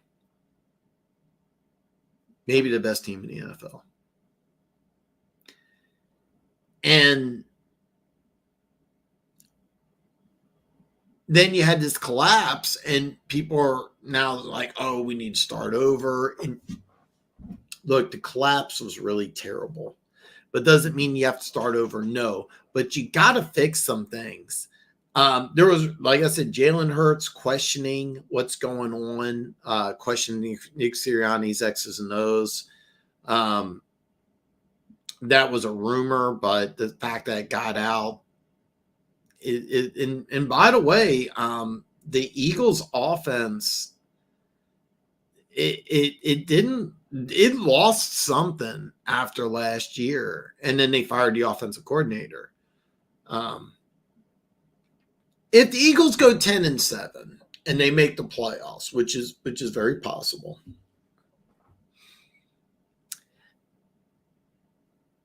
then you have an opportunity, then the whole needing a new head coach thing goes out the window. Because I do think that the offense and defense is going to be, it's going to take a little bit of time to adjust, especially the offense, because Kellen Moore has always been a pass-first type of coach. So we'll have to wait and see.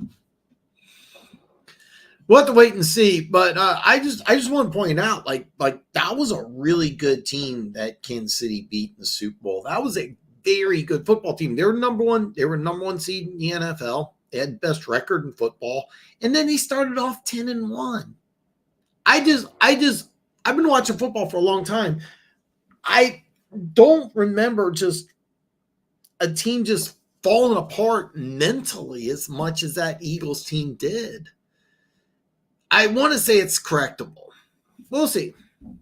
We'll see. This is just this one of the many storylines of what could make 2024 one of the best years in football. The preseason's been awesome. Matter of fact, talking about preseason being awesome, I'm good. I've been on the air for about 2 hours here. You have Russell Wilson and Justin Fields fighting to be the starting quarterback. That's a legitimate battle. Russell Wilson's going to get the start. This is a lot of pressure for a guy who's making a strong case to go into Canton. If he has a bad game this tomorrow, I forget who's Steelers playing, but if he has a bad game, he could legitimately be benched. I mean, how exciting is that? And the Steelers are a legit playoff team. They're a playoff contender. And I think that's legitimate. A lot of people may disagree. But ideally, I'll have my AFC North video out before next Friday. I'm hoping the NFC North video will be out Monday morning. Hopeful. I've been a little behind on these videos. Yeah, getting Falk. So what happened? I mean, it was a combination of things. It wasn't just Falk, but getting Falk was huge. But you had Falk. You had Mike Martz, who knew how to use Falk, and all these other guys. You have to realize the concept that the Rams were coming up with was completely unheard of at the time. Just throwing deep, throwing often, just all gas, no brakes. I mean, the Air Coryell offense was kind of sort of like that. The Dolphins, It was funny because Don Shula was a run-heavy coach. He won Super Bowls with a dominant running attack. And then all of a sudden, they get Dan Marino, and they're setting passing records left and right with the Marx brothers. But nobody ever saw anything like what the greatest show on turf was. Nobody saw that. It was something that really was new.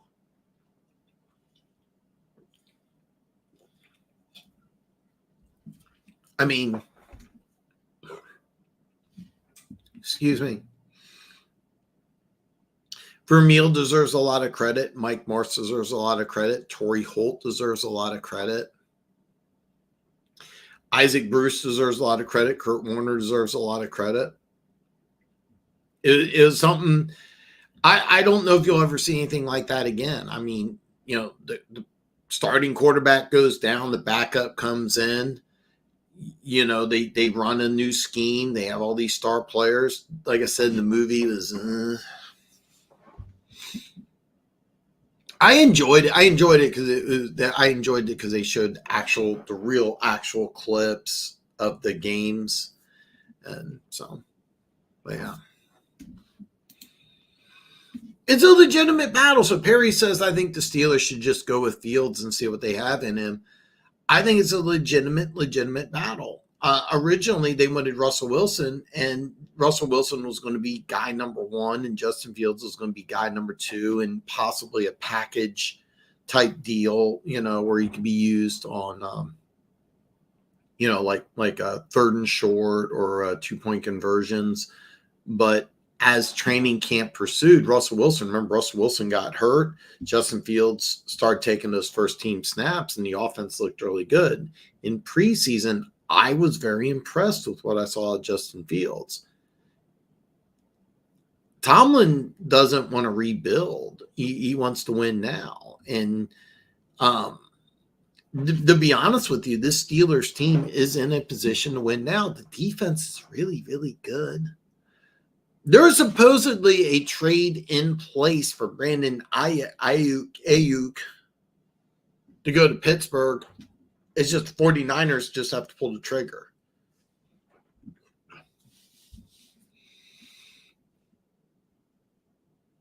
There's a lot of things in Pittsburgh that look really good. Yeah. Arthur Smith did not work out as a head coach. Will he get another chance? Maybe. But as an offensive coordinator, he's really good. Remember, I was friends with a Steelers fan, and he hated Matt Canada.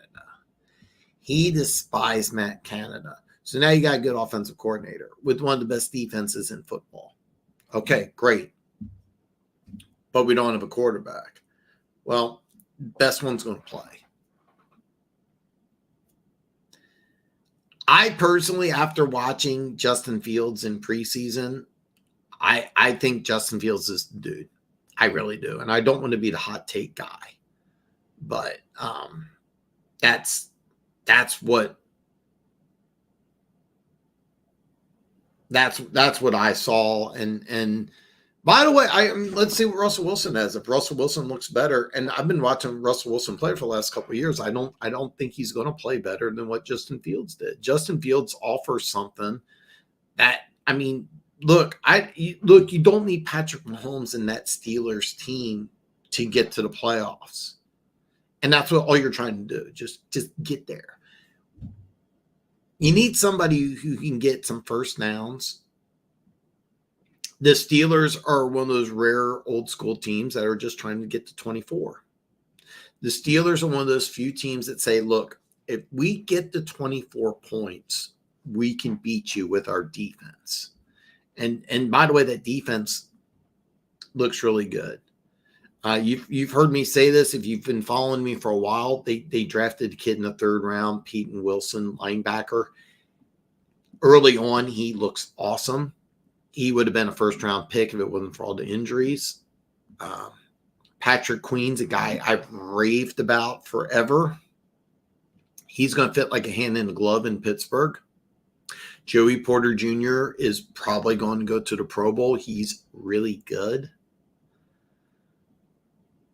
TJ Watt, a lot of Steelers fans thought that he should have been Defensive Player of the Year. He's really good. He's always going to be a candidate to be Defensive Player of the Year. He's en route to a Hall of Fame career. So a lot of things look good in Pittsburgh. But yeah, I would go with Fields too. But it's all going to come down to how Russell Wilson plays in tomorrow's game, because if he looks terrible, Fields is going to be the guy week 1, and we're going to keep following that. It's just such a great storyline. So what they wanted is they wanted Pickens and a pick, and Steelers are like, no, Pickens off the table.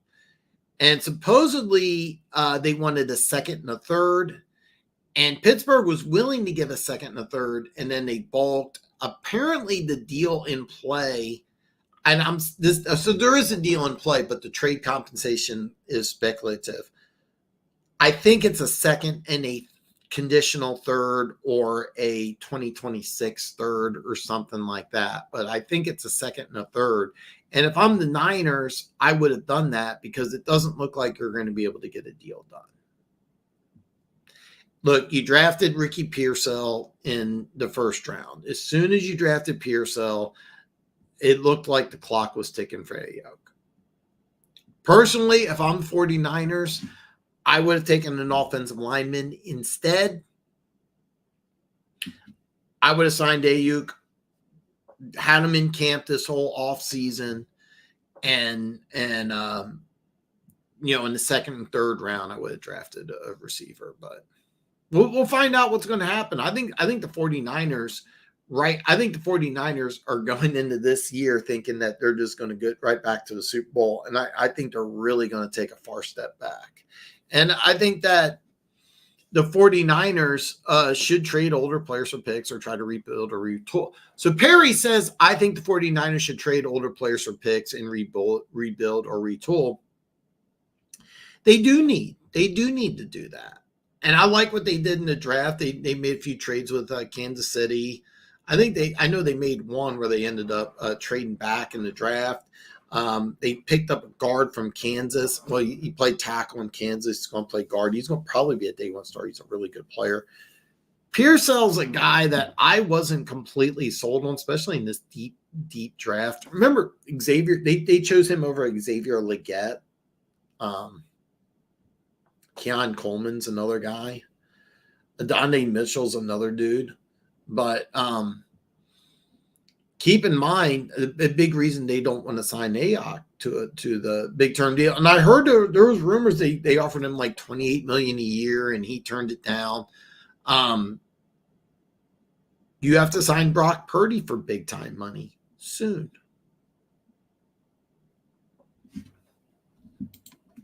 Exactly. Perry's just spitting facts here. The longer the Brandon Ayuk situation goes on, the less they will get.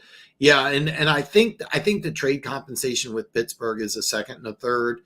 And I actually was kind of expecting that to happen, but it didn't. But that's how it is. Guys, I'm going to wrap it up. There is a ton of preseason games tomorrow. I'm going to try to watch as much as I can. More than likely, I'll just kind of hit the highlights. When the Chiefs game is available to watch, I'll probably have to watch on replay, because I didn't sign up for the Sunday ticket yet. I'll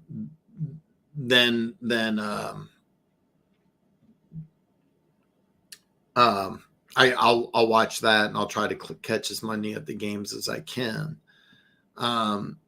Monday. By the way, in the link below is my divisional preview videos. I've done the AFC and the NFC East already. I will have the NFC North done very soon. I ideally will have it released, depending on what part of the country you're in, Monday morning. I'm hoping to have the AFC North before next Friday's show. The hyperlink, for whatever reason, is not working, but dantalksfootball@yahoo.com. Send me an email. I'm setting up notifications directly to my phone. So if you send me an email, I'll get back to you within 24 hours. If you have any questions, concerns, comments, anything at all. Just hit me up and I'll get back to you very soon. Is this? No, it is not. This is there's 3 weeks of preseason games. This is week 2. Next week will be the final week, and then we'll have a lot of training camp talk. Keys from the Back Talk brothers should be on next week's show. I'm hoping I can also get Keaton from Keaton Talk Sports to join me. That's kind of up in the air right now, but there will be a lot more preseason talk to go on next week. Plus, ideally, have 2 extra divisional videos. Do check out those videos. I think they're really good videos. I kept them kind of short, but they're pretty good. The NFC North will be out. Ideally, it will be out Monday, but I'm hoping it'll come out Monday morning. So that's all I have. Don't forget, I've also partnered up with BetUS, 125% bonus up to your first 3 deposits. I will have a video with some BetUS bets that I'm making soon, probably right the week of the week of Chiefs Ravens, which is going to be a lot of fun. I can't wait for it. It's only 20 days away till the start of the NFL season. Have a great weekend. Check out the links below. Like I said, email comes to me. I'll get back to you in 24 hours. Have a great weekend. I'll see everybody back next Friday.